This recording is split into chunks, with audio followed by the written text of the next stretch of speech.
ایک کافر پہلوان اپنے چچا کی بیٹی پر عاشق ہو گیا اور اس سے شادی کے لیے چچا کے پاس گیا۔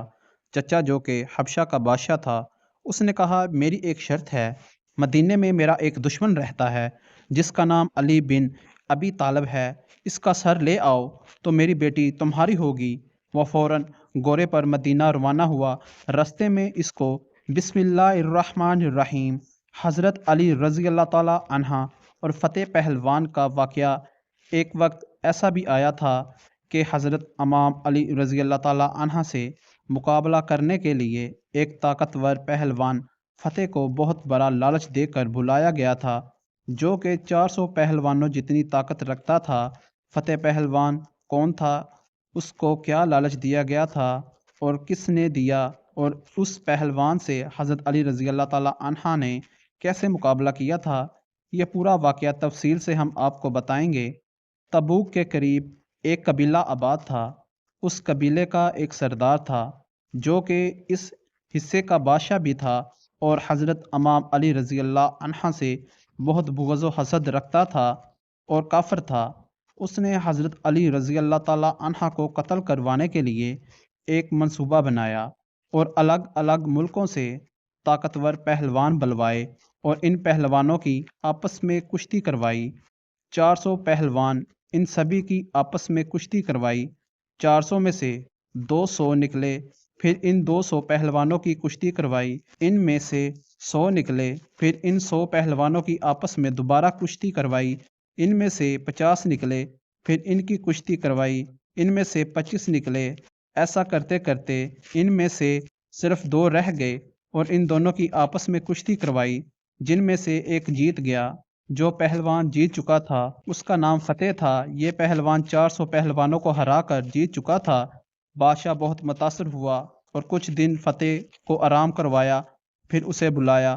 اب اس پہلوان سے کہتا ہے بات سنو، اب میں نے تم پر اتنا خرچ کیا ہے، اتنے پہلوان منگوائے، اس کی وجہ کیا تھی کہ تم وجہ جانتے ہو؟ پہلوان نے کہا نہیں، میں وجہ نہیں جانتا۔ بادشاہ نے کہا میں اپنے لیے کوئی پہلوان نہیں رکھنا چاہتا، بلکہ میں ایک شخص سے شدید نفرت کرتا ہوں، اس کی پہلوانی بڑی مشہور ہے۔ اب یہ بات قابل غور ہے کہ حضرت علی رضی اللہ تعالیٰ عنہ کا ذکر پہلوانوں میں کیوں کیا گیا۔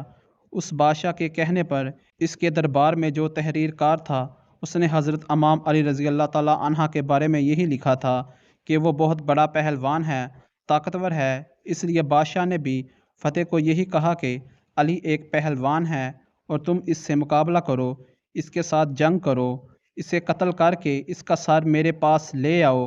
اگر تو ایسا کرتا ہے تو میں تمہیں اپنی بیٹی کا رشتہ دوں گا اور اپنی سلطنت کا آدھا حصہ تمہیں دے دوں گا اور مجھے فخر ہوگا کہ تو میرا داماد ہے۔ ایک دوسری روایت میں ایسا آتا ہے کہ بادشاہ اس پہلوان کا چچا تھا۔ یہ جوان اپنے چچا کی بیٹی پر عاشق ہو گیا۔ جوان اپنے چچا کے پاس گیا اور کہا کہ چچا جان، مجھے آپ کی بیٹی بہت پسند ہے، میں اس کا ہاتھ مانگنے کے لیے آیا ہوں۔ بادشاہ نے کہا کوئی بات نہیں، لیکن اس کا مہر بہت بھاری ہے۔ جوان نے کہا جو کچھ بھی ہو مجھے قبول ہے۔ بادشاہ نے کہا مدینہ شہر میں میرا ایک دشمن رہتا ہے، اس کا سر میرے پاس لاؤ، اس وقت میری بیٹی تمہاری ہوگی۔ جوان نے کہا چچا جان، آپ کے دشمن کا نام کیا ہے؟ کہا اکثر لوگ اسے علی ابن ابی طالب کے نام سے جانتے ہیں۔ بہرحال اب فتح نے 8 یا 10 پہلوان ساتھ لیے اور اپنے 2 بیٹوں کو بھی اپنے سفر میں ہمراہ کیا اور وہ مدینے کی طرف نکلے۔ جب وہ مدینے کی حدود میں پہنچے تو وہاں پہنچ کر انہوں نے اپنے خیمے وہاں لگا لیے۔ اگلی صبح فجر کا وقت ہے، ایک عربی جوان مدینہ شہر سے نکلا، اس کے ہاتھ میں ایک بیلچہ اور ایک رمبا تھا۔ اسے دیکھ کر فتح کے بیٹے نے کہا بابا، وہ ایک شخص آ رہا ہے، کیوں نہ ہم اس سے پوچھ لیں کہ علی کون ہے اور کہاں ملے گا۔ انہوں نے اس شخص کو بلایا کہ اے نوجوان ادھر آؤ۔ عربی جوان نے کہا کام آپ کو ہے، آپ آئیے۔ فتح اور اس کے بیٹے چل پڑے۔ وہ پاس آئے اور کہا اے نوجوان، ہم اس شہر میں ایک شخص کی تلاش میں آئے ہیں اور اس کے متعلق پوچھنا ہے۔ اس نے کہا کیا پوچھنا چاہتے ہو، پوچھو۔ فتح کے بیٹے نے پوچھا، ہم جس سے ملنا چاہتے ہیں اس کا نام علی ہے۔ عربی جوان نے کہا کہ آپ پہلے اس سے مل چکے ہیں؟ انہوں نے کہا نہیں۔ پھر پوچھا کبھی اس کو دیکھا ہے؟ انہوں نے کہا نہیں۔ پھر پوچھا کبھی اس کی آواز سنی ہے؟ انہوں نے کہا نہیں۔ پھر اس نے فرمایا تمہیں علی سے کیا کام ہے؟ انہوں نے کہا کہ ہم اس کے ساتھ کشتی لڑنا چاہتے ہیں، دنگل کرنا چاہتے ہیں۔ اس شخص نے کہا کہ وہ کیوں؟ فتح کے بیٹوں نے کہا ہم نے اس کام کے پیسے لیے ہیں۔ اور اس پر فتح نے کہا کہ اس کے ساتھ لڑنے کا ہمیں بہت بڑا انعام ملے گا۔ اس کے لیے علی کا سر لینے آیا ہوں، کیونکہ اس نے اپنی بیٹی کا مہر علی کا سر قرار دیا ہے، جو کہ مجھے بہت محبوب ہے۔ عربی جوان نے کہا تم علی کا مقابلہ نہیں کر سکتے۔ اس نے کہا کیا آپ علی کو جانتے ہیں؟ عربی جوان نے کہا جی ہاں، ہر روز اس کے ساتھ ہوتا ہوں اور ہر روز اس کو دیکھتا ہوں۔ اس نے کہا علی کیسی ہمت رکھتا ہے کہ میں اس کا سر تن سے جدا نہیں کر سکتا۔ عربی جوان نے کہا میرے قد جتنا اس کا قد ہے اور جسامت بھی میرے اندازے کے مطابق ہے۔ اس نے کہا اگر تمہاری طرح ہے تو پھر کوئی مسئلہ نہیں۔ عربی جوان نے کہا پہلے تم مجھے شکست دو، پھر میں تم کو علی کا پتہ بتاؤں گا۔ فتح نے کہا ٹھیک ہے۔ اب ایک طرف فتح اور دوسری طرف وہ عربی جوان۔ فتح جس نے 400 بڑے پہلوانوں کو ہرایا تھا۔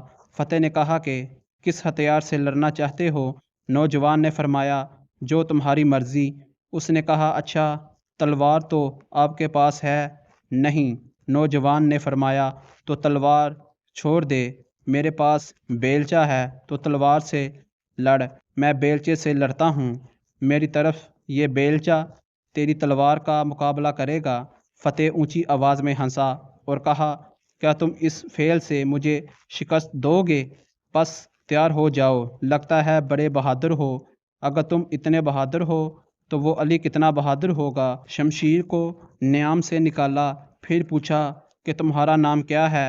عربی جوان نے جواب دیا عبداللہ۔ اور تمہارا نام کیا ہے؟ اس نے کہا میرا فتح۔ دونوں مقابلے کے لیے تیار ہو گئے۔ فتح نے ایک وار کیا، پھر دوسرا وار کیا، پھر تیسرا وار۔ فتح وار پہ وار کرتا گیا، عربی جوان اپنا دفاع کرتا گیا۔ تلوار کی وار کرتے کرتے فتح رک گیا اور ہٹ گیا۔ عربی جوان نے کہا فتح اور کوئی فرمائش؟ فتح نے کہا اے اجنبی، تو نے مجھے مایوس کر دیا، تلوار اور بیلچے کی لڑائی ختم کرو، اب ہاتھوں سے لڑتے ہیں۔ فتح نے ایک وار کیا، پھر دوسرا وار کیا اور پھر تیسرا وار کیا، لیکن عربی جوان دفاع کرتا رہا یہاں تک کہ فتح تھک گیا۔ پھر فتح کہتا ہے اب تیسرا مقابلہ دنگل کا لڑتے ہیں، جس میں مجھے فن ہے، مہارت ہے، جس طریقے کا استعمال میں آخر میں کرتا ہوں، برچھی۔ میں اب برچھی سے لڑنا چاہتا ہوں۔ عربی جوان نے کہا ٹھیک ہے، تو برچھی سے لڑ، میں اپنے رمبے سے لڑتا ہوں۔ اس سے بھی یہی ہوا۔ فتح وار پہ وار کرتا گیا، عربی جوان روکتا گیا۔ اب فتح کہنے لگا میں تھک گیا ہوں، تو نے ایک وار بھی نہیں کیا، اب تو وار کر۔ عربی جوان کے پاس جو رمبا تھا اسے فتح کی طرف کیا اور اشارہ کرتا گیا۔ عربی جوان رمبے کو اپنے اوپر کرتا جا رہا تھا، فتح بھی رمبے کے ساتھ ساتھ اوپر اٹھتا جا رہا تھا۔ فتح گھبرا گیا، بیٹے پریشان ہو گئے، نوکر سارے خوف زدہ ہو گئے کہ یہ کیا ماجرا ہے۔ اگر اس بندے میں یہ کمال ہے تو پھر علی کے کمال کا کیا عالم ہوگا۔ پھر عربی جوان نے فتح کو چشم زدن میں کندھے اور بازو سے پکڑا اور آسمان کی طرف بلند کیا اور زمین پر دے مارا، اور اس کا خنجر اپنے ہاتھ میں لیا اور بلند کیا۔ فتح نے کہا اے اجنبی، میں ہار گیا اور میں اپنی ہار قبول کرتا ہوں۔ آپ جیت گئے، آپ کی فتح ہو گئی، لیکن آپ مجھے چھوڑ دیں اور میری بات سنیے۔ عربی جوان نے اپنا ربا اور بیلچہ ایک جانب رکھا اور کہا ہاں اب بتاؤ فتح، کیا کہنا چاہتے ہو؟ فتح نے کہا اے اجنبی، جس معاملے کے لیے میں آیا تھا وہ تو پورا نہیں ہونے والا، اب تو مجھے بتا دو کہ تم کون ہو۔ عربی جوان نے فرمایا جس علی کو تم ڈھونڈ رہے ہو میں ہی علی ابن ابی طالب ہوں۔ جیسے ہی فتح نے یہ سنا رونے لگا، ڈر گیا، خوف زدہ ہو گیا۔ حضرت علی رضی اللہ تعالیٰ عنہ نے پوچھا فتح رو کیوں رہے ہو؟ اس نے کہا کہ میں بڑی امید لے کر آیا تھا، بہت بڑا انعام ملے گا، اور پھر جس عورت سے مجھے محبت ہے وہ عورت ملے گی۔ حضرت علی رضی اللہ تعالیٰ عنہ نے فرمایا، اے پہلوان، اگر میری وجہ سے خدا کے بندوں میں سے کسی کا دل شاد ہوتا ہے تو میں حاضر ہوں۔ فتح نے کہا کہ اے علی ابن ابی طالب، بات اگر صرف انعام کی ہوتی تو میں آپ سے مانگ لیتا، مگر بات اصل میں آپ کے سر کی ہے۔ حضرت علی رضی اللہ تعالیٰ عنہ نے فرمایا، تو کیا ہوا؟ گردن ہی کی تو بات ہے، جو علی کے پاس ہے لے اپنی تلوار نکال اور علی کی گردن لے جاؤ اور اپنے مقصد کو پورا کر۔ فتح نے کہا، اے علی، اتنی مدت کے بعد، اتنے عرصے کے بعد کوئی رہبر ملا، کوئی رہنما ملا، کوئی قائد ملا ہے، اور میں ایک عورت کی خاطر اس کی گردن اتار دوں؟ یہ نہیں ہو سکتا۔ یا علی، آیا تو آپ کو قتل کرنے تھا، آیا تو آپ کو ہرانے تھا، لیکن میں تو خود قتل ہو گیا، خود ہار گیا ہوں۔ آپ مجھے کلمہ پڑھائیے، میں مسلمان ہونا چاہتا ہوں۔ حضرت علی رضی اللہ تعالیٰ عنہ نے کلمہ پڑھایا اور فرمایا، تیرا نام فتح تھا، اب کیا رکھوں؟ فتح نے کہا، جو منظور نظر ہو وہ نام رکھ دو۔ حضرت علی مسکرائے اور فرمایا، پہلے تو فتح تھا، آج سے تیرا نام قمبر ہے، آج سے میں تیرا نام قمبر رکھتا ہوں، اور تاریخ گواہ ہے تب سے لے کر آخر تک قمبر نے آپ رضی اللہ تعالیٰ عنہ کا دامن نہیں چھوڑا اور آپ کا غلام بن کر رہا۔ اللہ تعالیٰ ہمیں اس کے نقش قدم پر چلنے کی توفیق عطا فرمائے اور ہمیں نیکوکاروں میں شامل کرے۔ آمین ثم آمین یا رب رحمت للعالمین۔